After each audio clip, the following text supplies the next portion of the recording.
All right, Keith has a question here. Let me read it out loud. So I've had some experiences, as you know, but I still don't feel like I have it.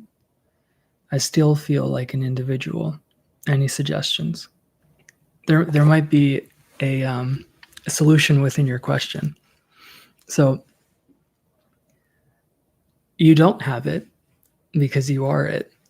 So you can't have what you are. You can only be it. So if it feels like I lost it or I have it, that's awakeness believing thought again. Awakeness believing that it's a Keith or a bow. And so part of the clearing process, and really what's more primary than that, is the acceptance aspect. The acceptance aspect of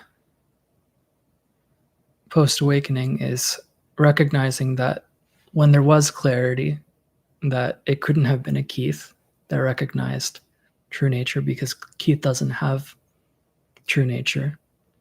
Keith is imaginary. So what recognized true nature, was awakeness. So part of what's required when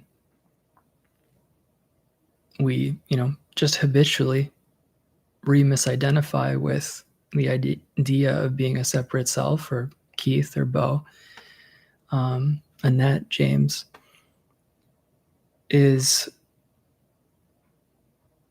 to notice that that's happening. Clarity's the only thing. It's not the perfect language, but there isn't any perfect language. Clarity can notice cloudiness. It's the only thing that can notice cloudiness. Cloudiness can't notice cloudiness, because cloudiness is just an appearance.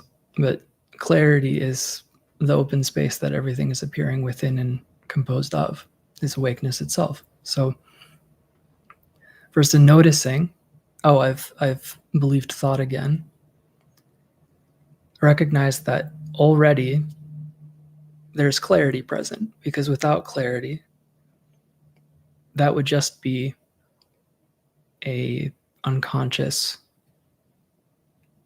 default. The momentum of it wouldn't occur to you, awakeness, that you've believed thought, because you would just be living from that view.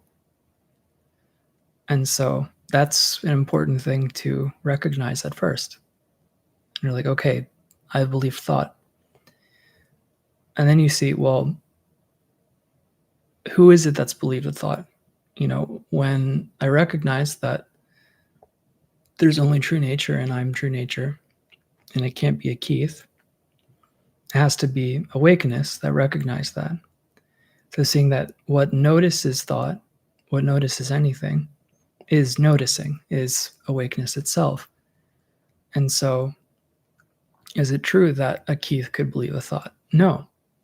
Keith is the thought that awakeness is believing in. It's, like Fred says, it's backwards. And so that's, the second step is seeing that it can't be a Keith that's believing thought now. It has to be awakeness. And the more and more that's clarified, the more you just meet every moment as awakeness, as the moment. That's already what's happening. But the more we meet experience authentically, rather than through this limited idea, the easier it will be to not believe thought when it comes up, because it's just another appearance. As clearing goes on, thoughts and stories and beliefs, opinions, positions, their significance is no more, they have no more reality or weight or value than, a bird chirping outside, or the wind passing through the trees. It's just another phenomena. But the way that the glue of habitually re-misidentifying with thought and this story of Keith, that glue dissolves, the habit slows down and loses power, the more and more we just come back to this foundational insight that was recognized in realization that, oh, there's just awakeness. And I'm it. There was never a Keith. There was never an Annette. There was never a Bo. There was never a James or Louise. There was only awakeness. And